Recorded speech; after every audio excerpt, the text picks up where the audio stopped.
అందరికీ నమస్తే. మన డైరీ ఫామ్కి స్వాగతం. ఈరోజు మనం చాలామంది అడిగారు దూడల పోషణ ఎలా చేయాలనేసి. మన ఫామ్లో ప్రాక్టికల్గా చేసే విషయం మీకు చెప్పాలని చెప్పి నేను బోర్డు మీద రాసుకొని మీకు చేయడం జరుగుతుంది. ఇదంతా మన డైరీ డాక్టర్ ప్రోగ్రాంలో రెండో భాగం ఇది. మొదటగా మనందరికీ తెలుసు, దూడ పుట్టిన వెంటనే ఫస్ట్ 1 అవర్లో జున్ను పాలు తాగించాలి. అది మాయ పడినా పడకపోయినా. చాలామంది అపోహ ఏంటంటే మాయ పడ్డ తర్వాత పాలు తాగిస్తారు. అలా కాకుండా ఫస్ట్ 1 అవర్లోనే దానికి మదర్ మిల్క్ ఇప్పియాలి. ఆ తర్వాత ఫస్ట్ 3 డేస్ అంటాం, చాలా ఇంపార్టెంట్ అనమాట దూడకి ఇది.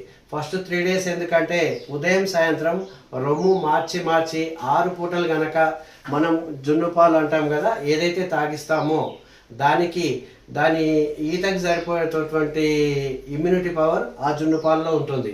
కాబట్టి ఇది మర్చిపోకుండా ఫస్ట్ 3 డేస్ 6 టైమ్స్ అన్నాం. ఇది చాలా ఇంపార్టెంట్. ఫస్ట్ 1 అవర్, తర్వాత 3 డేస్. నెక్స్ట్ డే 1, ఒకవేళ మార్నింగ్ కనుక మనం పాలు తాగించేస్తే డే 1 రోజే మనము 0.5 ml టీటీ ఇంజెక్షన్ ఇవ్వాలి. టీటీ అంటే తెలుసు కదా, టెటనస్ ఇంజెక్షన్ వస్తుంది, టీటీ ఇవ్వాలి. ఆ తర్వాత అయోడిన్ ద్రావణంతో ఏదైతే బొడ్డు భాగం, ఈ మధ్య చూసినటువంటి చాలా ప్రాబ్లమ్స్ దూడలు చనిపోవడానికి ఈ బొడ్డు వాపే మెయిన్ ప్రధాన కారణం. కాబట్టి ఈ అయోడిన్తో కనుక మనం ఒక పాత్రలో తీసుకొని దాని దూడకి బొడ్డు పచ్చిగా ఉంటుంది, దానిపైన 2-3 సార్లు ఇట్లా 2 టైంలో అద్దాలి మనం, ఉదయం సాయంత్రం. అలా చేయడం వల్ల అక్కడ బ్యాక్టీరియా ఫామ్ కాకుండా ఉండి ఆ బొడ్డు వాపు రాకుండా నివారించవచ్చు. తర్వాత మనకి విటమిన్ ఏ ఇంపార్టెంట్ అనమాట. విటమిన్ ఏ ఇంజెక్షన్లో వస్తుంది, సిరప్లో వస్తుంది. వైమ్రాల్ కానివ్వండి, విటమిన్ ఏ సిరప్స్ మార్కెట్లో చాలా వస్తున్నాయి. మీకు ఏది అవైలబుల్ ఉంటే అది ఒక 2 ml కానీ 3 ml కానీ ఇవ్వండి.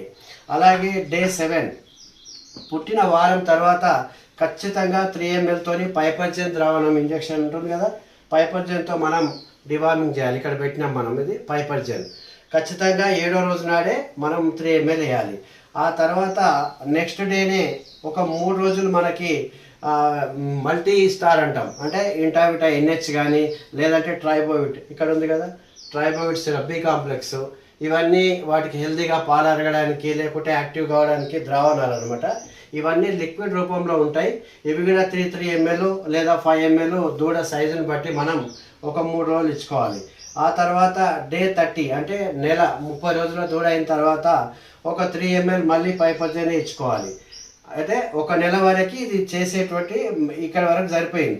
ఆ తర్వాత ఎవ్రీ మంత్ అన్నాం, అంటే ప్రతి నెల ఒక రోజు అని ఒక డేట్ గుర్తుపెట్టుకొని ఆ దూడ యొక్క రికార్డ్ మెయింటైన్ చేసి మేల్ ఫీమేల్ సపరేట్ చేసుకుంటే ఒక 5 ml పైపర్జెన్ కానీ ఇంకా వేరే డిపార్ట్మెంట్ ఇవి వస్తాయి. ఫెన్మాండజోల్ ఇది వస్తుంది కదా, పాజమోల్, ఫెన్మాండజోల్ కానీ ఆల్బెండజోల్ కానీ మనం ఇచ్చుకోవచ్చు. ఎవ్రీ మంత్ ఇచ్చుకోవాలి 5 to 10 ml దూడ యొక్క బాడీ వెయిట్ని బట్టి.